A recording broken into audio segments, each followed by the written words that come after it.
जय श्री राम, जय श्री महाकाल। 2024 जो हर इन्वेस्टर के लिए एक धमाकेदार साल रहा, जिसमें भरपूर पैसा बनाया, तो क्या वहां पर हमारी गाड़ी रुक जाएगी? नहीं, 2025 की तैयारी हमें करनी जरूरी है। ऐसे कौन से स्टॉक्स हैं जो एज ऑफ नाउ दिसंबर में आपको 2025 के लिए तैयार कर सकते हैं, जो कि आज की तारीख में डिस्काउंटेड प्राइस पर मिल रहे हैं, और ऐसे शेयर जिसमें ग्रोथ बहुत एक्सपेक्टेड है। ये कोई बाइंग और सेलिंग रिकमेंडेशन नहीं है, और इसके थ्रू अगर आप कुछ खरीदना चाह रहे हैं तो ये इसका कोई मोटिव इस तरह का नहीं है। ये सिर्फ एक एजुकेशन पर्पस के लिए वीडियो बनाया है, ताकि आपको पता रहे कि अगर मुझे अगले 5 स्टॉक्स लेने हैं या कोई भी स्टॉक्स लेना हो तो किस बेसिस पर हम अपना एनालिसिस करते हैं। डिस्काउंटेड प्राइस पर तो मिल रहे हैं, 2025 की प्लानिंग है। अगर आपके मन में आ रहा है कि मैं अनुराधा बन जाऊं हेरा फेरी का, 21 दिन में पैसा डबल करके दूं, तो ऐसा कुछ नहीं होने वाला है इस वीडियो में। प्योरली एजुकेशन बेसिस पर ये हम वीडियो बना रहे हैं।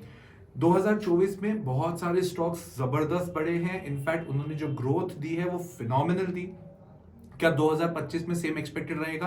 तो हमें सिलेक्ट करने पड़ेंगे कौन कौन से स्टॉक्स के ऊपर बात करें, कौन कौन से सेक्टर्स के ऊपर बात करें। एज ऑफ नाउ ये एक बहुत इंपॉर्टेंट बात है, आप इसको ध्यान से नोट करिएगा। डोनाल्ड ट्रंप के आने के बाद में ग्रीन एनर्जी के ऊपर एक क्वेश्चन मार्क लग गया है, पावर सेक्टर एक क्वेश्चनेबल मैटर हो गया है। प्लस साथ ही साथ अदानी पावर के ऊपर जो न्यूज चल रही है, उसके कारण कहीं ना कहीं पावर सेक्टर पर सेंटीमेंट खराब हुआ है। तो क्या ये खराब ही रहेगा? ये ऐसा नहीं है, खराब नहीं रहेगा। ये मेरी उम्मीद है कि मार्केट में इसका रिवाइवल जरूर आएगा। अब बात करें पावर सेक्टर में मुझे जाना हो तो सबसे ज्यादा जो प्रोमिनेंट सेक्टर होता है वो है रिन्यूएबल एनर्जी। सबसे पहला स्टॉक जो हम यहां पर एनालाइज कर रहे हैं दैट इज वारी एनर्जीज। रिसेंटली अभी उसका आईपीओ आया है, बहुत ही ज्यादा धमाकेदार आईपीओ रहा। सोशल मीडिया पे भरपूर बातचीत करी गई है इस कंपनी के बारे में। ये क्यों सिलेक्ट किया गया? For the purpose of discounted share for 2025। I tell you the reason. Growth prospect अगर मैं बात करूं सोलर एनर्जी का तो जबरदस्त है। ये आप भी मानते होंगे, मैं भी मानता हूं। अगर इंडिया का इंफ्रास्ट्रक्चर ग्रो हुआ, जो कि ग्रो होना ही है क्योंकि पॉपुलेशन बढ़ेगी, तो पॉपुलेशन अगर बढ़ेगी तो ऑटोमेटिकली हमें लोगों को रहने के लिए जगह भी चाहिए, तो इंफ्रास्ट्रक्चर भी बढ़ेगा। अगर एक डेटा के ऊपर बात करें, इंडिया की population as of now is around 148 crore. Every year we increase by 2%, मतलब 2% की बढ़ोतरी होती है नेट। अब 2% मतलब करीब करीब 3 करोड़ हम नए इंडियंस आ जाते हैं, पता नहीं कहां से, बट आ तो जाते हैं। अब ये 3 करोड़ नए अगर आप इंडियंस लेके आते हो, मतलब भगवान की देन से, तो ऑटोमेटिकली इनको भी तो रहना है कहीं पे। आगे ना पीछे के पॉपुलेशन जब बढ़ रही है तो स्पेस बढ़ेगा, इंफ्रास्ट्रक्चर बढ़ेगा, और जहां इंफ्रास्ट्रक्चर बढ़ेगा, आज की तारीख में सबका एक प्रेफरेंस होता है कि हम लोग सोलर अपने घर पे लगाएं। उसकी सोलर जो बनाती है ना, उसकी जबरदस्त कंपनी है वारी एनर्जीज। ग्रोथ प्रोस्पेक्ट्स मुझे बहुत ज्यादा अच्छे लगते हैं। इंडियाज लार्जेस्ट मैन्युफैक्चरर है फॉर सोलर मॉड्यूल, तो एक ये भी लीडर तो है ही इस सेक्टर में, इसमें कोई डाउट नहीं है। मार्केट शेयर 21% डोमेस्टिक मार्केट का इनके पास शेयर है। और अगर एक्सपोर्ट्स की बात करें तो जो टोटल इंडिया से एक्सपोर्ट होता है उसका 44% वारी एनर्जीज करती है। तो सिंपल सी बात है, अगर इंफ्रास्ट्रक्चर बढ़ा तो सोलर भी बढ़ेगा, और सोलर बढ़ेगा तो वारी एनर्जीज का फ्यूचर लगता है। आप मुझे कमेंट करके बताइएगा क्या ये स्टॉक आपको पसंद है, और आपके मन में कौन से स्टॉक है जो आप अपने पोर्टफोलियो में ऐड करना चाहेंगे 2025 के लिए। तो प्लीज जरूर कमेंट करिएगा। और मीनवाइल अगर आपको मेरा कंटेंट अच्छा लगता है तो please like the video and subscribe the channel, which is very motivating for us also. Second, मेरा फेवरेट शेयर है ये।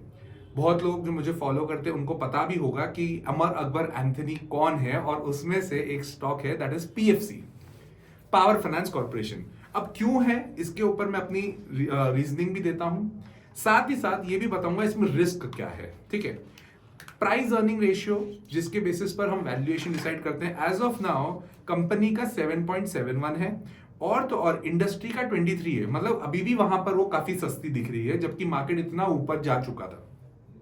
मार्केट कैपिटलाइजेशन 1,63,635 करोड़ है एज ऑफ टुडे। मतलब जबरदस्त कंपनी, बड़ी कंपनी है। ग्रोथ स्टेबल है, हर साल बढ़िया ग्रोथ कर रही है, आराम आराम से बढ़ता है ये शेयर, कोई ज्यादा मगजमारी नहीं है। प्रॉफिट भी पल पल बढ़ता जा रहा है, तो ये भी एक बहुत पॉजिटिव बात है, क्योंकि प्रॉफिट भी बढ़े तो बहुत अच्छी बात है। गवर्नमेंट ऑफ इंडिया की 56% की इसकी होल्डिंग स्टेबल है। FIIs और DIIs, ये मुझे पॉजिटिव पॉइंट ज्यादा लगता है। FII और DIIs अब इसमें खरीदना चाह रहे हैं, इनफैक्ट अपना स्टेक धीरे धीरे बढ़ा रहे हैं। और तो और पब्लिक का स्टेक सिर्फ 9% है। हर पैरामीटर से अगर मैं बात करूं ना, ये कंपनी बहुत जबरदस्त लगती है। इनफैक्ट REC इसी की ही सब्सिडरी है। तो हर एंगल से अगर मैं बात करूं, मुझे ये कंपनी बहुत पसंद आती है। पर इसमें रिस्क क्या है? अब देखिए क्या हुआ है, डोनाल्ड ट्रंप जब से आए हैं ना, तो पावर सेक्टर का, जैसे मैंने अभी आपको बताया, थोड़ा बहुत क्वेश्चनेबल मैटर तो है। पेरिस में जो इनका समूह है पूरी कंट्रीज का पावर को लेकर, रिन्यूएबल एनर्जी को लेकर, अगर डोनाल्ड ट्रंप ने यूएस को बोला कि हम, मतलब यूएस ने बोला कि हम वो वाले समूह में नहीं आते हैं, तो वर्ल्ड वाइड रिन्यूएबल एनर्जी के ऊपर थोड़ा बहुत डेंट तो आएगा। यही रिस्क है। अदरवाइज पावर सेक्टर में मुझे as such on these grounds मुझे रिस्क नहीं लगती है। आपको भी इसके बारे में पूरा रिसर्च करना पड़ेगा। मैं एक बार फिर रिपीट कर देता हूं, ये कोई बाइंग और सेलिंग रिकमेंडेशन नहीं है। ये आपको सिर्फ समझ में आए कि हम किस तरह से चीजों को एनालाइज करते हैं। अब क्योंकि हमने पावर सेक्टर में 2 कंपनीज अच्छी ले ली, वारी भी ले ली और PFC भी ले ली, अब डिफेंस सेक्टर की बात कर लें। अब डिफेंस सेक्टर में लोग बोलते sir GRSE, Cochin shipyard, Mazagon dock, HAL। अब आप मेरे को अगर फॉलो करें तो आपको पता है कि इसकी 2 फेवरेट कंपनीज है, HAL और BEL। उसके पीछे रीजंस हैं।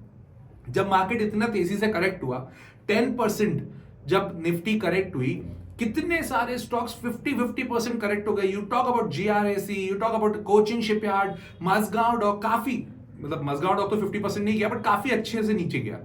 अब उसके बाद में अगर ऐसी कोई डिफेंस की कंपनी जो कि दिग्गज कंपनी है, जो स्पेसिफिकली डेटा सेंटर्स और अलग अलग न्यू टेक्नोलॉजीज पे काम कर रही है, और वो कंपनी अगर 10-15% ही गिरती है, इट्स फिनोमिनल परफॉर्मेंस। अब BEL की मैं बात कर रहा हूं, जो इसका आपको मैंने डिस्कशन बताया अभी, that was price earning ratio उसका 49 है, इंडस्ट्री का 67 है, तो ये सस्ती है। दूसरी चीज, डेट ही नहीं है, नो डेट। और जब लोन नहीं होता है ना किसी कंपनी पे, वो मुझे कंपनी पर्सनली बहुत पसंद आती है। करेक्शन इतना नहीं आया जितना एक्सपेक्टेड था। गवर्नमेंट ऑफ इंडिया की होल्डिंग स्टेबल है। पब्लिक की शेयर होल्डिंग 5% से 11% बढ़ी है, क्योंकि सबका पसंदीदा शेयर धीरे धीरे होते जा रहे हैं। बट एक चीज ध्यान रखिएगा, डिफेंस सेक्टर में ये कंपनी तब तक परफॉर्म करेगी जब तक हमारी सेंट्रल गवर्नमेंट स्टेबल है। जैसे जून में जो नतीजे आए थे, उसमें एक जो इलेक्शन के नतीजे थे ना, उसमें एक डाउट आ गया था कि यार क्या करंट गवर्नमेंट वापस आएगी क्या? क्वेश्चनेबल मैटर तो था। ऐसा देखा जाए नंबर वाइज नहीं था, बट थोड़ा सा हिल तो गए थे देखो सब लोग। तो उसके बाद ये 20-25% उस समय गिरी थी। उसके बाद जब मार्केट टॉप पे जाने के नीचे आया तब इतनी नहीं गिरी। तो ये स्टेबल कंपनी है। अगर गवर्नमेंट ऑफ इंडिया स्टेबल रहेगी तो ये कंपनी भी स्टेबल रहेगी, ये ध्यान रखिएगा। और अभी तक आपको जो भी कंपनीज, जैसे अभी 3 कंपनीज के ऊपर हम बात कर लिए, दैट इज वारी, PFC एंड BEL। आपकी फेवरेट कंपनी कौन है जरा कमेंट करके बताइएगा, पॉज करके कमेंट कर दो क्या दिक्कत है। अब नेक्स्ट आते हैं, क्योंकि ये जो मैंने अभी तीनों आपको कंपनीज बताई, इसमें फ्लक्चुएशन एक्सपेक्टेड है, क्योंकि पावर सेक्टर में डोनाल्ड ट्रंप का गेम है और BEL में गवर्नमेंट का गेम है। तो ऐसा भी तो हमें कंपनी चाहिए ना जो हमारे पोर्टफोलियो को स्टेबल रखे। बेस्ट कंपनी है स्टेबिलिटी के मामले में, जिसमें बहुत ज्यादा एकदम अफलातूनी गेन्स तो नहीं मिलेंगे आपको, बट स्टेबल गेन्स जरूर मिलते हैं। That is Indian tobacco company, ITC। one of my favorite company for FMCG sector as well as a portfolio company, क्योंकि कभी भी जब गिरता है ना मार्केट तो इनको बहुत ज्यादा फर्क नहीं पड़ता है। प्राइस अर्निंग रेशियो 30 पे, इंडस्ट्री का भी 30 है, मतलब वैल्यूएशन बहुत बढ़िया है। हर बार इनके वैल्यूएशन मेरे को कंफर्टेबल ही लगते हैं। स्टेबिलिटी है, वैसे तो देखा जाए तो हिंदुस्तान यूनिलीवर भी इस तरह से स्टेबल कंपनी है, बट स्टिल ये क्योंकि सिगरेट्स में भी डील करती है और सिगरेट्स का एक स्टेबल मार्केट ऑलरेडी है। इनके जो ब्रांड्स हैं, इफ यू कंपेयर विद अलग जो दूसरी कंपनी है Godrej, Philip, I believe I am saying the right one, जो मालबोरो ब्रांड है सिगरेट का जो ओन करती है, उससे अगर कंपेयर करने जाओ, still this company looks very stable. और सिंपल सी बात है, बजट के टाइम पर जब हमारा सेंट्रल बजट आता है ना, तो बजट के टाइम पर इसमें अच्छा खासा एक डिप आता है, and that can be the buying opportunity. यही तो सीखना है कि कब डिप आता है, कब आता है, हमें क्या करना है। मैं वापस रिपीट कर रहा हूं, मैं इस चीज को बार बार दोहरा रहा हूं ताकि आप इसको क्लैरिटी से रखें, ये कोई बाइंग और सेलिंग रिकमेंडेशन नहीं है। अब आ जाए आपने 5th स्टॉक के ऊपर, विच इज ये जो मैंने अपने स्टॉक्स बताई आपको, मैं क्यों बता रहा हूं, क्योंकि मेरे फेवरेटिज्म में भी आते हैं। मेरा थोड़ा बायस्ड है इसमें, I am a bit biased in these companies because first of all I have the holding also, ये भी मैं क्लैरिटी से आपको बताता हूं। और सेकेंडली मेरे को ऐसा लगता है कि किसी को भी अगर इन्वेस्ट करना है, अपना पोर्टफोलियो बनाना है, स्टेबल बनाना है, रात को नींद अच्छी आनी चाहिए, तो ये वाली कंपनीज आपके पोर्टफोलियो में जरूर होनी चाहिए। Which is UltraTech cement.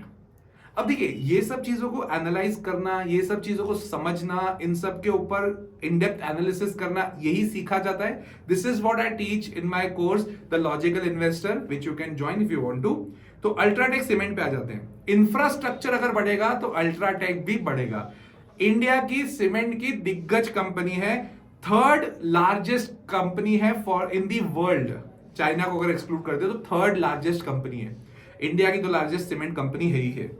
इसने क्या किया था, जुलाई 2024 में इंडिया सीमेंट्स के 37% को भी स्टेक पे, मतलब अपना स्टेक ले लिया था उसमें, विच इज गुड। तो ये कंपनी थोड़ी सी क्या करती है ना, एग्रेसिव कंपनी है, और एग्रेसिव कंपनी होने के लिए ये लोग क्या करते हैं, अलग अलग कंपनीज का स्टेक खरीदने लग जाते हैं। अब ये बड़ी मछली हो गया है, ये छोटी मछली को आसानी से खा तो लेता है। अब देखें इस साल कौन सी मछली को ये लेते हैं। तो 2024 जुलाई में इन्होंने इंडिया सीमेंट को लिया, जिसमें उन्हें 32% उनका स्टेक ले लिया था। बिरला ग्रुप की कंपनी है, ग्रासिम का 60% इसमें होल्ड है, और डेट बहुत कंफर्टेबल है, 0.25:1। मतलब ₹1 अगर इक्विटी है ना तो 25 पैसे इन्होंने डेट लिया है। इन सबको मैं अगर देखूं ना तो बहुत बढ़िया फंडामेंटल कंपनी लगती है मेरे को। ये हमेशा ऐसा लगता है कि जब भी मार्केट गिरता है ना, मेरे को एकदम ल्योरिंग सा फील होने लग जाता है कि ये कंपनी ले लो। अगेन वापस रिपीट कर रहा हूं, बाइंग सेलिंग रिकमेंडेशन नहीं है। तो ये 5 स्टॉक्स है जो एनालाइज आपको और भी करने पड़ेंगे अपने पोर्टफोलियो में ऐड करने के लिए, जो as of now discounted price पर तो मिल रहे हैं, और फ्यूचरिस्टिक इनका मुझे ब्राइट लगता है, मतलब फ्यूचर इसका ब्राइट लगता है। आपको क्या लगता है मेरे को कमेंट करके जरूर बताइएगा, और लाइक करिएगा वीडियो अगर आपको मेरा कंटेंट अच्छा लगता है, and do subscribe the channel also. Till then, जय श्री राम, जय Shri Mahakal, and all the best for 2025।